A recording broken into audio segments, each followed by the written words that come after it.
A examiné la thèse présentée par les candidats, Monsieur le chef de travaux Nemoyato Bagebole Jean-Paul, en vue de l'obtention du grade de docteur en sciences économiques.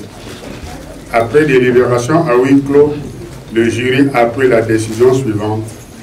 Monsieur le chef de travaux Nemoyato Bagebole Jean-Paul a réussi avec la mention grande distinction.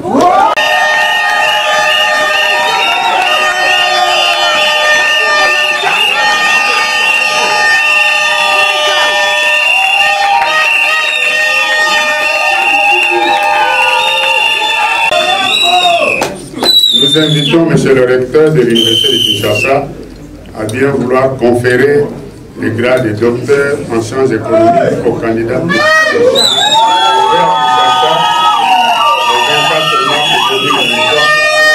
Le président du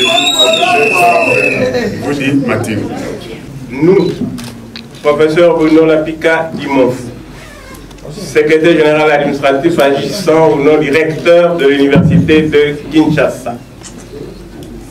Vu le procès verbal du jury, chargé de procéder à l'examen de la thèse de monsieur le chef des travaux Nemoyato Bagebole Jean-Paul, en vue de l'obtention du grade de docteur en sciences économiques, attendu que toutes les prescriptions de l'ordonnance loi numéro 081/026 du 3 octobre 1981, telle que modifiée à ce jour, relative à la collation des grades académiques ont été respectées, conférons aux candidats précités le grade de docteur en sciences économiques. En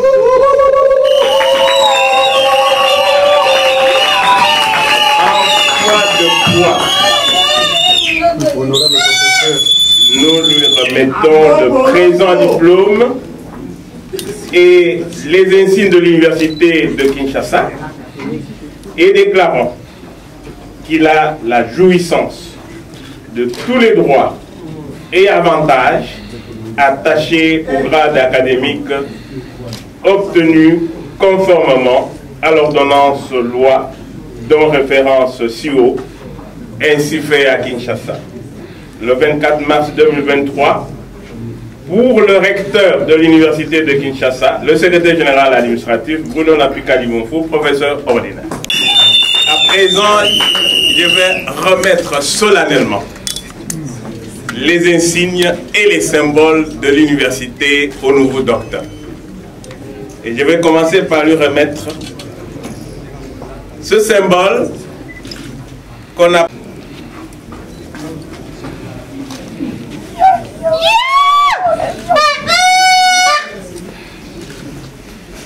journée et de nuit dans son Bazouélé, sur la route. Cette toge est une toge symbolique. Elle symbolise d'abord la nation congolaise. Lorsque vous regardez les couleurs, vous avez les couleurs du drapeau congolais. Et ne confondez pas cette toge avec les petites toges que vous rencontrez dans la rue, dans les écoles primaires, secondaires, même maternelles, et même chez ceux qui chantent à Longinaï. Cette toge est une toge académique. Ne peut la revêtir que celui qui est détenteur d'un doctorat. Mais la toge seule ne suffit pas pour qu'il vous dise où il a défendu cette thèse. Il a défendu dans une université prestigieuse, dans une faculté prestigieuse, la faculté des sciences économiques. Mais pour le distinguer des autres universités, je vais lui remettre ce fanion. Sur ce fanion, il y a des inscriptions qui sont importantes. Souvent, vous ne les voyez pas de loin. C'est Scientia, Splendid et Conscientia.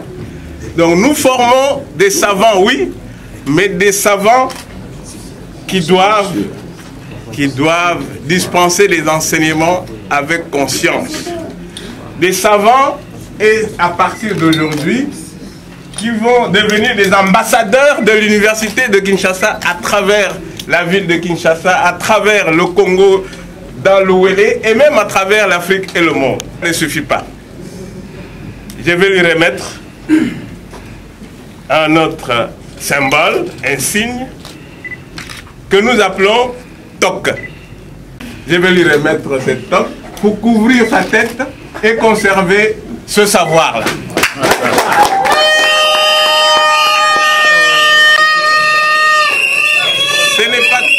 Ce n'est pas tout. Après cet accoutrement, je vais lui remettre le parchemin qui va lui permettre... Non, c'est une première question. Mais qui êtes-vous, monsieur? Il va déclarer, je suis docteur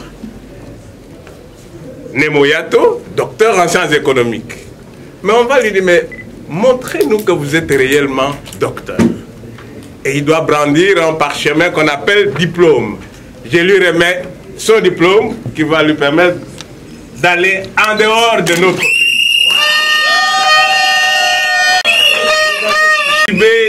Tous ces symboles, ces armoiries, pour que vous puissiez l'applaudir chaudement.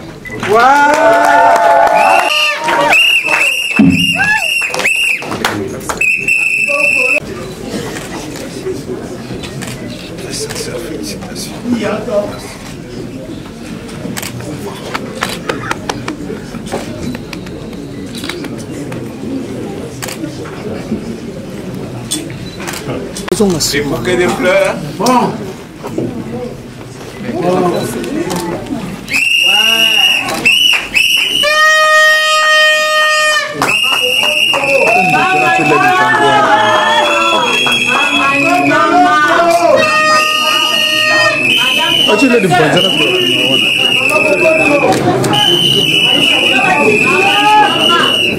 Chers amis de la presse, je vous remercie, surtout pour votre présence en Cellier, pour la couverture médiatique de la thèse que je viens de présenter, intitulée « Sécurité alimentaire en RDC, volonté politique de l'État et adhésion des partenaires, cas de la province du Bas-Ouélé ».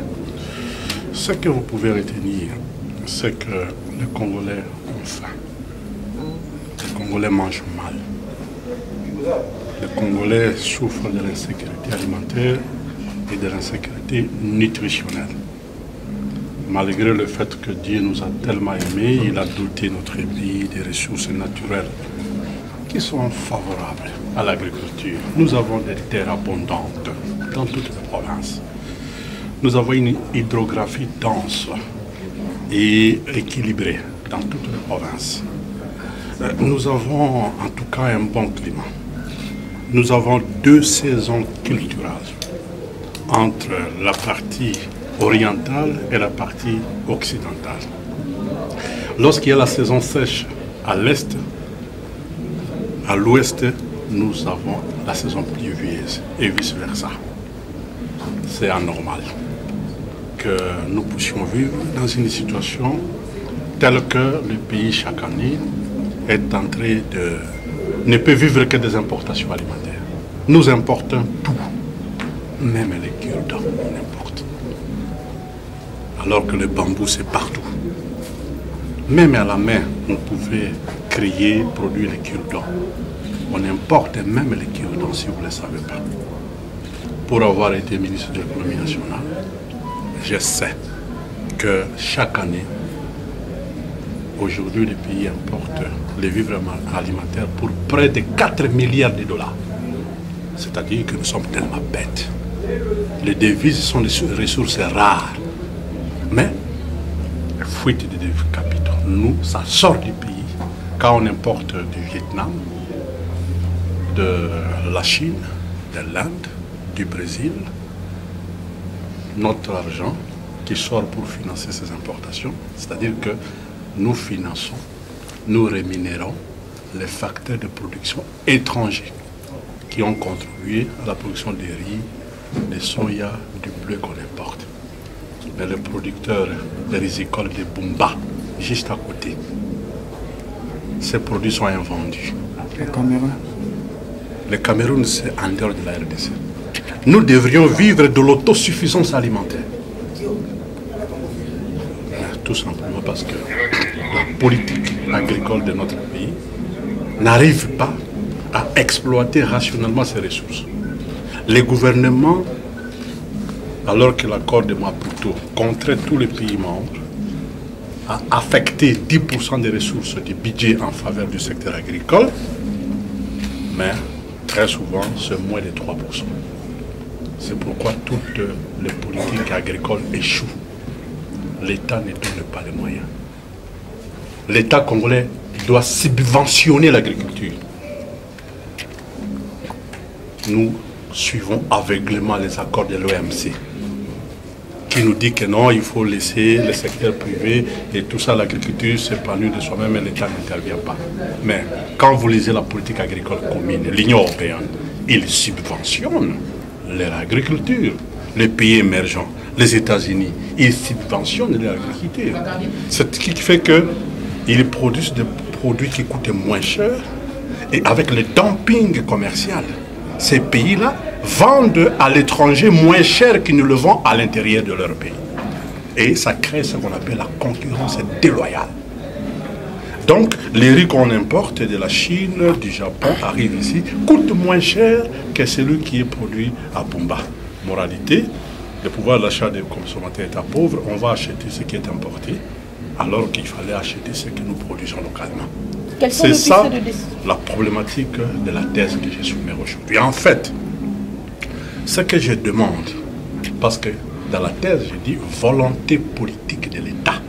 La volonté politique de l'État doit se traduire par des affectations budgétaires conséquentes. L'État doit débourser les moyens pour donner ça au secteur agricole, de sorte que le secteur agricole soit productif. C'est-à-dire, il faut aménager les routes de l'essai agricole et les routes d'intérêt national pour que, au moment où nous importons, juste dans nos provinces ici, les produits locaux existent, mais le système d'évacuation de nos produits, donc le système de transport avec des ruptures de charge, fait que les transports à l'intérieur du pays coûtent plus cher. Et ça impacte les prix des produits agricoles. Donc, il suffit d'investir dans les infrastructures et tout ça. Donc voilà un peu, si vous voulez, l'économie de la rencontre de ce matin. Je regrette que le gouvernement était absent. Ils étaient invités? Oui. J'ai parlé avec le représentant directeur parce qu'on a fait l'annonce publique. C'est comme le banc du mariage. À l'université, on publie le banc académique. Quand quelqu'un veut défendre une thèse, ça fait plus de 2 semaines que l'université a publié les communiqués officiels pour annoncer la soutenance de cette thèse. La recherche scientifique n'était pas là. Le ministre Mouindo, j'ai appelé cet ami, on était avec lui au Parlement, je ne l'ai pas eu. Donc, est-ce que vous êtes sûr que les experts du gouvernement, dans leur bureau climatisé, ils font plus que ce que nous faisons ici? Regardez ici, nous sommes en médecine. Voyez un peu ces livres ici. Hein? On est dans la bibliothèque. Hein? Je me réjouis que ça soit ici. Regardez, visualisez ces livres ici. Est-ce que vous croyez que c'est en vain que nous travaillons? J'ai les casquettes que je suis politique et je suis scientifique. Je vais être consacré. Je vais avec vous organiser les émissions de restitution. Même à Lingala Facile, je le ferai. Et je vais aller dans les universités locales, à Kisangani, ici, partout, pour la vulgarisation de cette thèse. Mais je suis à votre disposition, mesdames et messieurs les journalistes. Vous m'appelez, je viens. Bon, Lingala Facile, Bossona Politique, RTNC, Télé 50, Biwan, Bobé Ngangai, Nakoya,